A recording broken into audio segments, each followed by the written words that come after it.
اعوذ باللہ من الشیطان الرجیم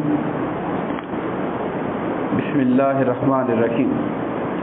الم تر الی الذین اوتوا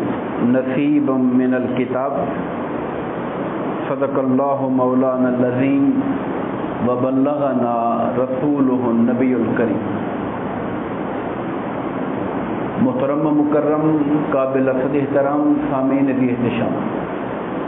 اللہ تبارک و تعالیٰ کے فضل و کرم اور اس کے حبیب کریم حضور نبی اکرم صلی اللہ علیہ وآلہ وسلم کے نالین پاک کے تصدق سے ہم انشاءاللہ سورہ النساء کی آیت نمبر 44 سے لے کر 46 تک کے حوالے سے گفتگو کریں گے۔ اللہ پاک نے فرمایا الم تر الی الذین اوتوا نصیبا من الکتاب، کیا اے حبیب مکرم صلی اللہ علیہ وسلم کیا آپ نے ان لوگوں کو نہیں دیکھا جنہیں آسمانی کتابوں میں سے حصہ دیا گیا، یعنی جن کو اللہ نے اپنی کتاب عطا فرمائی تورات کی شکل میں یا انجیل کی شکل میں۔ اشارہ یہود و نصارہ کی طرف ہے۔ یشترون الضلالہ، وہ بجائے ہدایت اختیار کرنے کے گمراہی کو خریدتے ہیں۔ وَيُرِيدُونَ أَن تَضِلُّوا السَّبِيلَ، اور وہ یہ بھی چاہتے ہیں کہ اے مسلمانوں تم بھی سیدھے رستے سے ہٹ جاؤ اور بھٹک جاؤ۔ یعنی یہود کی اور اہل کتاب کی نفسیات کو اللہ تعالیٰ بیان کر رہا ہے کہ مسلمانوں کے بارے میں اور نبی آخر الزماں صلی اللہ علیہ وآلہ وسلم کے بارے میں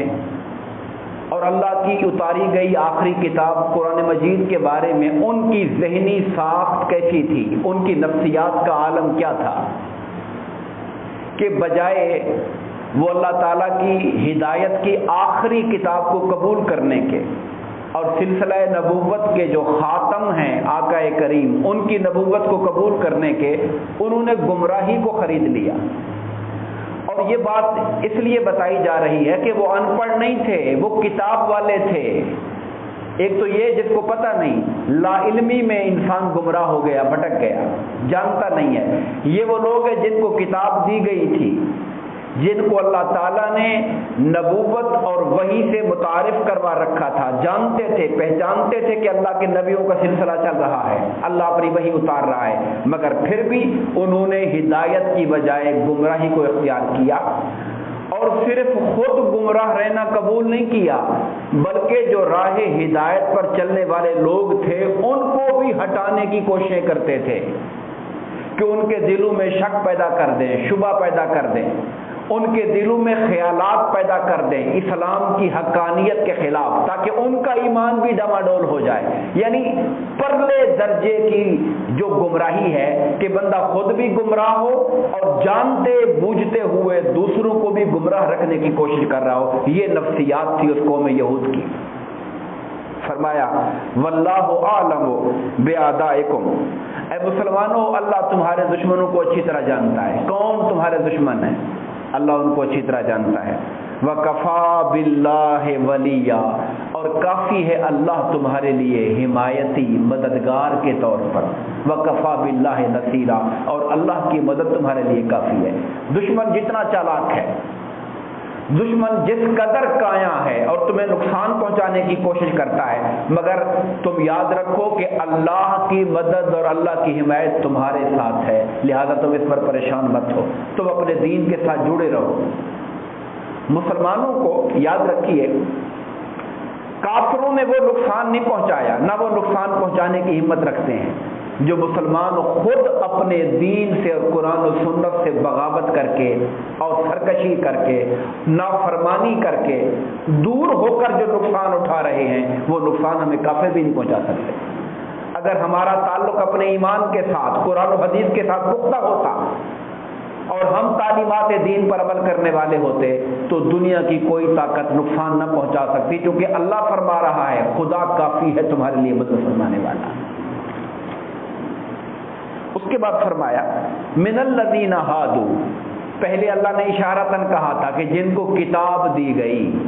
اس میں سارے آ جاتے ہیں، یہودی بھی عیسائی بھی۔ یہاں فرمایا من الذین ہادو، وہ جو یہودی لوگ ہیں،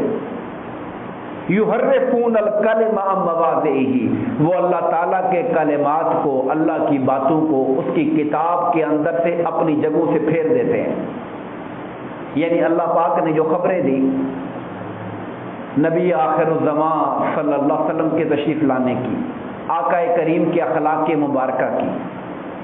سرکار کے صحابہ کرام کے مناقب کی، اللہ نے جو خبریں دی تھیں کتابوں کے اندر، اور جن خبروں کو ہر نبی اپنی امت تک پہنچاتا ہوا آ رہا تھا، جب ان کا زمانہ آیا اور سرکار نے نبوت کا اعلان کیا، بجائے اس کے کہ یہ بڑھ چڑھ کے آگے بڑھتے، ہاں یہ وہی ہیں جن کا ہم انتظار کر رہے تھے، بجائے اس کے کہ یہ اپنی آنکھیں فرش راہ کرتے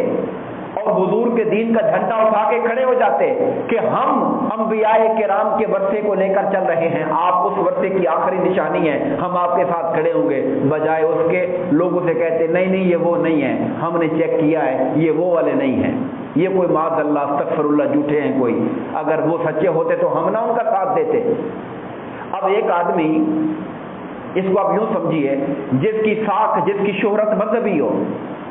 جو لوگوں میں جانا جاتا ہو کہ بڑا دیندار آدمی ہے، وہ جب کسی دیندار آدمی کی مخالفت کرے گا، کسی اللہ کے ولی کی اور نیک کی، تو لوگ پریشان ہو جائیں گے، یار یہ اتنا دیندار بندہ ہے، یہ اگر مخالفت کر رہا ہے تو اس کا مطلب ہے کوئی نہ کوئی گڑبڑ ہے۔ اس زمانے کے اندر یہود علم والے تھے، شریعت والے تھے، دین والے تھے، کتاب والے تھے،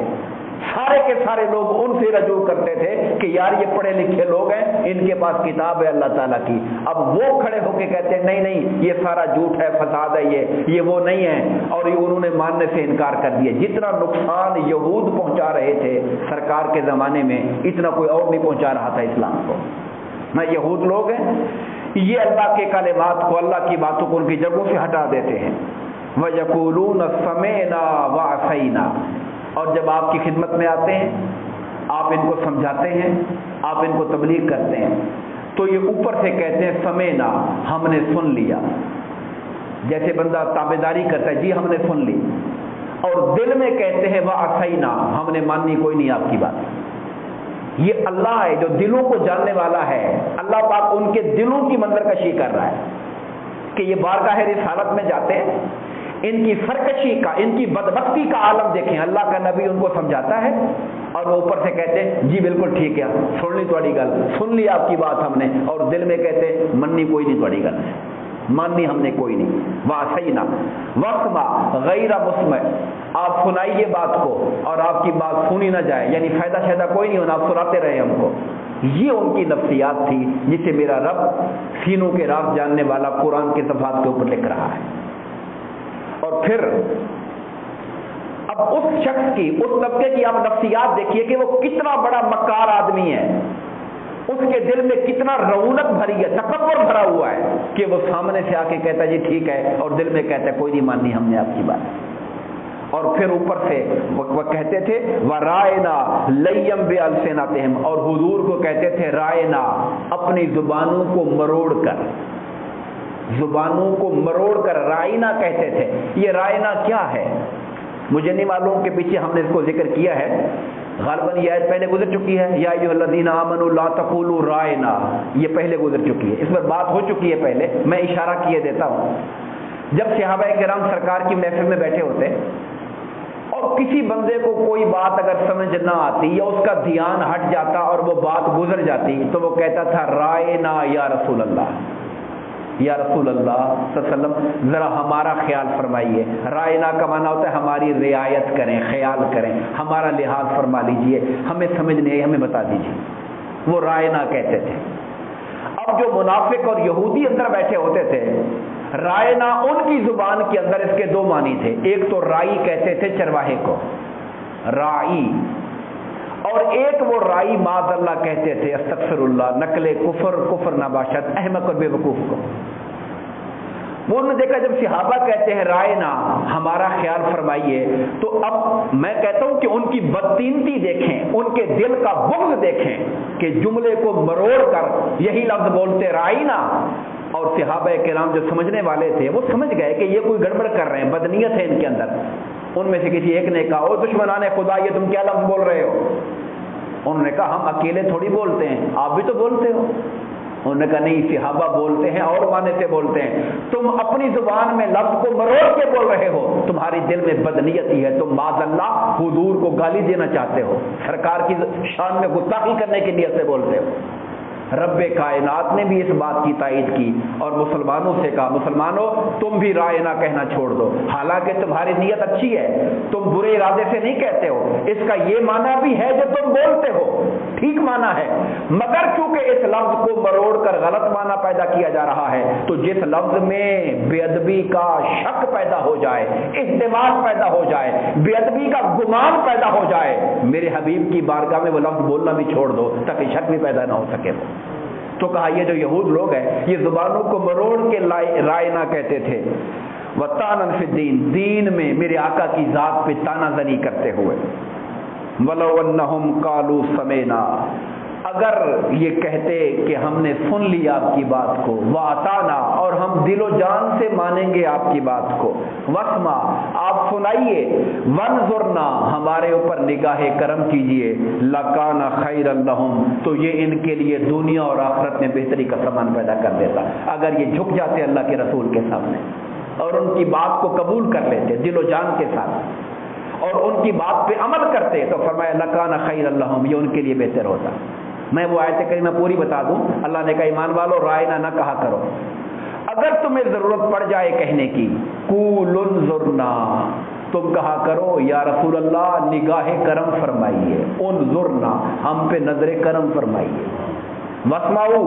اور پہلے ہی غور سے سنا کرو۔ یہ نوبت کیوں آتی ہے جی ذرا دوبارہ بتائیں؟ یہ دوبارہ بتانے کے لیے کہنا بھی حضور کی طبیعت میں بار پیدا کر سکتا ہے، ایسے بھی نہ کہا کرو، پہلے ہی سراپا کان بن کے بیٹھا کرو، توجہ سے سنا کرو،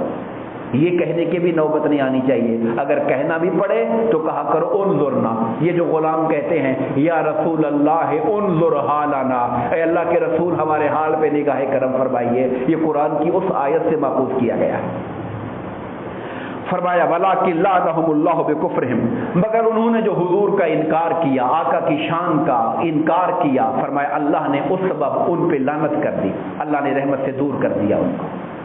فَلَا يُؤْمِنُونَ إِلَّا قَلِيلًا، پس نہیں ایمان لائیں گے ان میں سے مگر بہت تھوڑے لوگ ہیں جن کے دلوں کو توفیق ہدایت ملے گی، وگرنہ اکثر ان میں سے ایمان نہیں لائیں گے، اور ایمان نہ لانے کی وجہ ان کا گستاخانہ رویہ ہے، ان کا مس بیہیو کرنا ہے۔ ایک آدمی ہے جو دلیل کی بنا پر قبول نہیں کرتا، اس کو سمجھ نہیں آئی کہ یار یہ بات میری دماغ میں نہیں، مجھے قبول نہیں کر رہا، مجھے سمجھ نہیں آ رہی، آپ دلیل اور دیتے ہو، آپ دلیل اور دیتے ہو سکتا ہے کہ وہ دلیل کو رد کر دے یا اور دلیل آپ سے مانگے، وہ تو سمجھ آتی ہے کہ بندہ سمجھنا چاہتا ہے مگر دلیل اس کو طاقتور نہیں مل رہی۔ مگر ایک آدمی وہ ہے جو جانتا ہے کہ سچے ہیں مگر جاننے کے باوجود چھپانے کی کوشش کرتا ہے، جو پوچھتا ہے یہ کون ہے تو جھوٹ بولتا ہے، اب مجھے بتائیے اس کے لیے ہدایت کا دروازہ کیسے کھل سکتا ہے؟ دعا فرمائیے اللہ تبارک و تعالی ہم سب کو اس نے جو راہ ہدایت نصیب فرمائی ہے اس راہ ہدایت پہ استقامت عطا فرمائے اور ہم سب کا خاتمہ ایمان بالخیر کے ساتھ فرمائے، آمین، وما علینا الا البلاغ المبین۔